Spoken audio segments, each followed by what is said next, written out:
Myles Garrett has requested a trade, and the betting odds suggest that he is going to land in the NFC East. Is it with Big Blue, or is it with one of our division rivals? I'm going to tell you why this is bad news for this organization. First, though, I want to say thank you to everybody that has subscribed to New York Giants Now by Chat Sports. We crossed over 65,000 subscribers today. An amazing accomplishment. You're helping out a Giants fan for life reach a life goal. I appreciate every single person that joins this channel. And if you haven't yet, I kindly ask you to do so. Give us a week. If you don't like what we're doing in a week, you can unsubscribe, but you're going to get free videos every single day.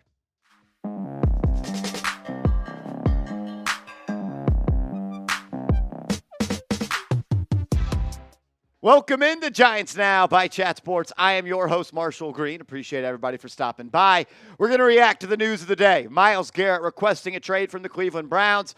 I'm going to try to talk my way into thinking it's a good idea for the Giants to trade for Garrett. Then I've got a trade idea, but the meat and potatoes of the show today, I think he's going to go somewhere in the NFC East, and that means the Giants are going to face him multiple times for a long ways to come. This is Myles Garrett's statement on requesting a trade, saying, as a kid dreaming of the NFL, all I focused on was the ultimate goal of winning a Super Bowl. And the goal fuels me today more than ever. With that in mind, I have requested to be traded from the Cleveland Browns. It's pretty obvious at this point that Myles Garrett wants to win. He wants to make sure that his Hall of Fame resume stacks up, because what he's put out on the field, the production that he's had in the early part of his career, that has him on the fast track to going to Canton, Ohio. But it might require him to be traded away from the Cleveland Browns for him to go out and win a Super Bowl. That's why he wants to leave. He wants to compete. He wants to be on a top dog. He wants to play in important games. Throughout his career, he's been awesome. Look, he's already over 100 sacks in his career. He hasn't had less than 14 sacks in each of the last 4 seasons. 100 sacks before the age of 30 is nuts. And that is why he is going to go to the Hall of Fame. And that is why if a team does trade for him, they are going to have to give up heaven and earth. And that is a small reason why I really believe the Giants have no shot in trading for Myles Garrett. Number one, the assets that it's going to require to go get him, I think are going to be too much for the Giants to give up. Like, I really think it only makes sense for a team that is on the brink of competing for a Lombardi trophy to trade for him. Let him be the icing on the cake for your team. And also, he wants to be traded from the Browns to win and to win a Super Bowl. As much as I love this team, I think we're still a couple years away from being in that conversation. Mike Garafolo of NFL Network made it clear the Browns have no real intents and no purposes to go out and trade Garrett, saying, I don't expect that to change after this, but Garrett making it clear where he stands. And of course, the Cleveland Browns are going to come out and say, we're not going to trade him. Because if you said you were, that would just lower the price tag for him. So they're playing ball here with Garrett as well. Diana Rossini saying this, one NFL GM on what a trade for Garrett could look like, probably a first rounder plus. Can't wait for it. It will be 3 first crowd, not happening. A 1 and a 2, a 1 and 2 threes, throw a player in there. Jordan Schultz also said he got an unprompted text from a high-level NFL executive saying, I'd give up 2 first-round picks and more to land Myles Garrett. I'd love to see Myles as a part of the Giants. He's one of the best pass rushers of this generation. You could have a dominant defensive line with Dexter Lawrence, Brian Burns, and Myles Garrett. But the Giants already made that trade last year. This is your Myles Garrett trade. You gave up 5 years and $150 million on the salary cap, and you gave up a second-round pick. It's going to cost more than a second-round pick to get Garrett, but you already cashed in some of those chips in the blockbuster trade for Brian Burns, which I think was worth it, and I would do it again. Cleveland is going to want a haul. I think at least 2 first-round picks is what it's going to take. And if you're going to do just 1 first-round pick, you're going to have to give up a player and probably a second and a third-round pick. I've already been DM'd a couple times today, Marshall, what do you think the trade would be if the Giants made it happen? So I tried to sit down and try to come up with an idea, and look, I don't know if this is enough. I don't. And I don't even know if I want the Giants to make the trade. Kayvon Thibodeau, you get a young edge back that's entering year 4, and we'll give you our first-round pick next year. I can't give you the first-round pick this year. That's pick number 3. I need a quarterback. I'm going to be bad again next year, so Cleveland, take that. And then I'll give you a second and third-round pick this year. So pick 34, and then pick like 63, 65 first pick. So second pick of the second round, first pick of the third round, and I'll give you a future one in Kayvon Thibodeau. So you get a player, a first rounder, and 2 top 70 picks. I don't know. Would you do this trade? Is it enough? I mean, I'm going to be honest. If this is all it takes to go get Myles Garrett, and I say all it takes like it's not a lot, it is a lot. I don't know. I mean, if you get your quarterback this year and then you just want to build the best defensive line ever, maybe. I don't hate it. Like, if this is enough, sure, accept it. But, like, I'm not going to say anything's trades can't happen. Luka Doncic just got traded from the Dallas Mavericks to the Lakers. And in the NFL, we've seen it before. Tyreek Hill goes from the Kansas City Chiefs to the Miami Dolphins. Devontae Adams goes from the Green Bay Packers to the Las Vegas Raiders. Like, Jalen Ramsey gets traded. A lot of people didn't think any of those would happen, and they did. Tom Brady wouldn't want a Super Bowl for another team. Like, if it's enough, sure, accept it. But one, it's not just the Giants have to accept it. Myles Garrett has to go out and accept the deal as well. He has 2 years left on his contract, and really the conversations about him being traded stem from a contract extension. He is unwilling at this moment, to what we know, to sign an extension with Cleveland because he doesn't want to be there. He wants to go win a championship. So why would he sign a contract extension with the New York Giants unless he thinks that Shedeur Sanders is going to lead this team to the promised land, or Cam Ward at number 3? In La La Land, sure, but in reality, I don't think it's that likely. And yeah, I would do that trade, but I still don't know if it's the best path for the Giants to travel down. I don't know. It's a fun idea. It's cool barbershop talk, but I would say most likely it's not going to happen. But I do think a trade is going to happen. And I think he could be playing against the New York Giants 2 times a year. And Jermaine Illuminor, he echoes my thoughts. Have a gut feeling, me and Andrew Thomas about to play Myles twice a year.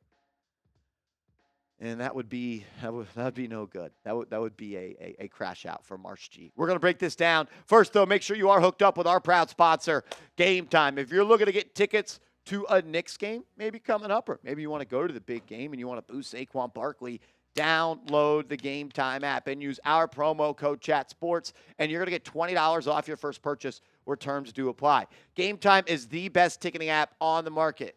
It's a guarantee that they give you the best seats for the lowest price guaranteed. Price actually drop as the events get closer. So if you're a procrastinator like I am, you're going to love Game Time. It's easy to see your seat view in the app, so it's easy to decide which ticket you want to buy. And the awesome feature, all-in pricing. Price you see is the price you pay. You got to turn that button on when searching for your tickets.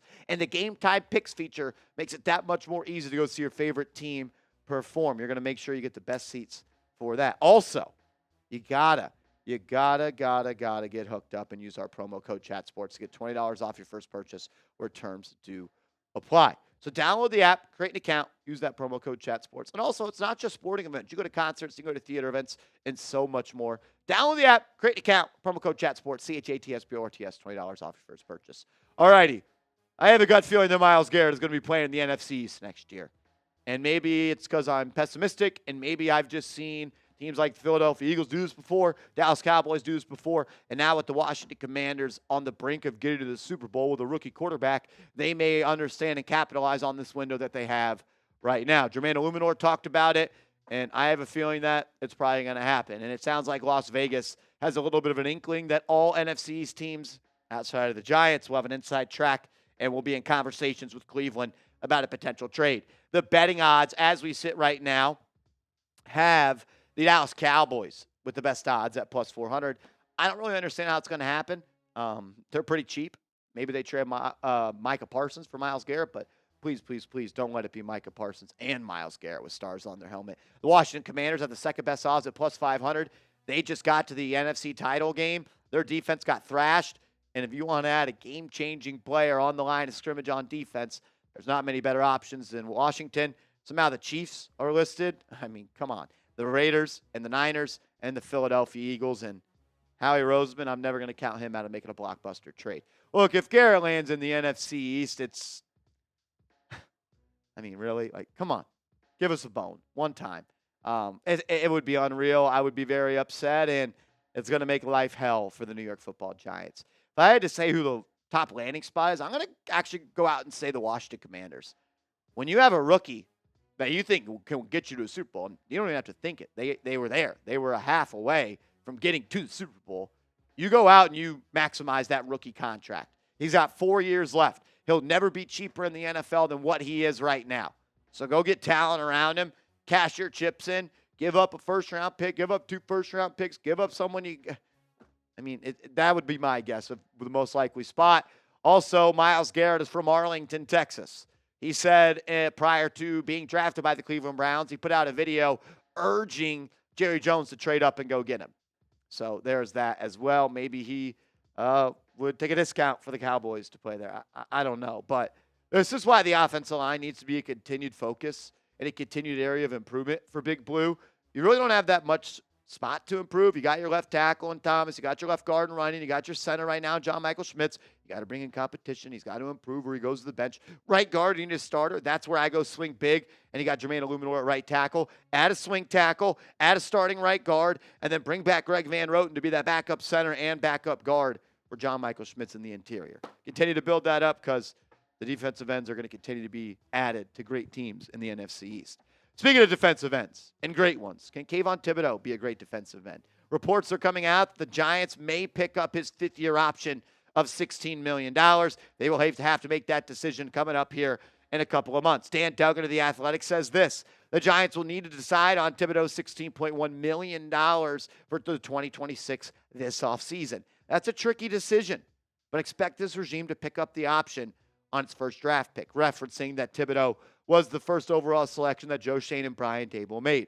Look, $16.1 million for Kayvon Thibodeau in the 2026 season without knowing who he's going to be in 2025 is a lot of money. I also understand he was the first-round pick and the first pick of the regime and a top-5 pick, and you don't want to just let that guy potentially walk out of the door for nothing. At 24 years old, obviously still has a long way to go in this league, but what I've seen through 3 seasons is I'm not willing to pay him $16 million for his 5th year in the NFL yet. Go out and ball out and be great in year 4 and have another 10-sack season and improve as an edge setter, then yeah, sure, I'll pay you $16 million. But you played in 12 games last year and you had 5.5 sacks. You've been injured in 2 out of your 3 seasons. And right now, your job has never been easier because you got Dexter Lawrence and Brian Burns right there. You should feast.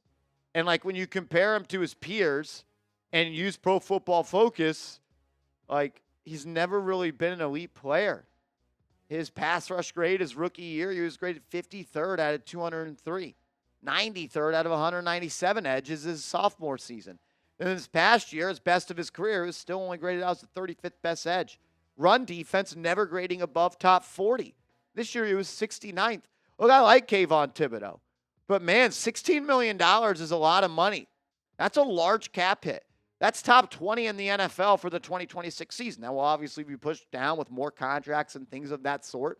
But look, Kayvon Thibodeau is not a top 20 edge. He's not right now. I would decline the 5th-year option. Prove to me in year 4, Kayvon Thibodeau coming up, that you're worth $16 million. And if you ball out and you play your tail off and you are productive, we'll pay you and we'll give you an extension. But I'm not just going to gift wrap you $16 million in year 5 when you haven't earned it just yet. Look, this pass rush could be special.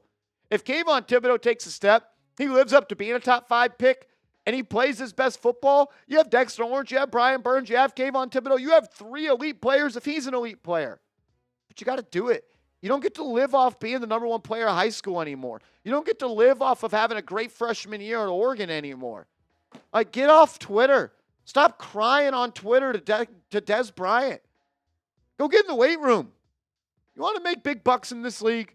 You got to play better. I'm not giving him $16 million. Go earn it. He hasn't earned it just yet. I want to see him healthy, though, because I think he has potential. I think he's got talent. I think he'd be that guy. We need him to be that guy. But, man, you got to be healthy. 2 years now in your 3-year career, you missed time. Hopefully you're healthy next year. I want it to happen. Hit that thumbs up icon if you're with me. Make sure you are following me on social media, Twitter, IG, same handle, @MarshallGreen_. Hit me up, and let's go Big Blue.